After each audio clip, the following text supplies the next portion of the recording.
আগে যখনই আমি বাসে চড়তে আমার বমি হইতো, আর এটা নিয়ে আমার বিশাল টেনশন ছিল। যখনই বাসে চড়তে আমি ভাবতি পাছে বমি হবে, পাছে বমি হবে, মনে হয় বমি হবে, আর আমার ঠিক বমিটা হইতো।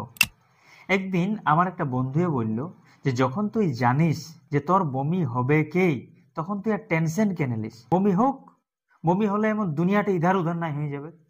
তখন আমিও বুঝলি যে আজ পর্যন্ত টেনশন নিয়ে তো আমি বমিটাকে অফ করতে পারি নাই, তবে আমি টেনশন কেন নেব, থাক, বমি হবে তো হোক। তারপর ধীরে ধীরে আমার বাসে বমি হওয়াটা বন্ধ হয়ে গেল।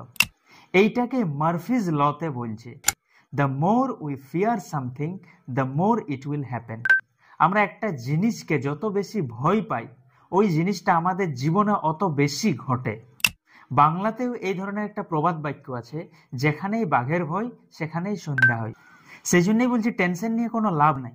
আজ পর্যন্ত আমরা টেনশন নিয়ে কোনো জিনিসকে আটকাতে পারি নাই, তো দেখি না একবার না টেনশন নিয়ে যদি আটকে যাই তো।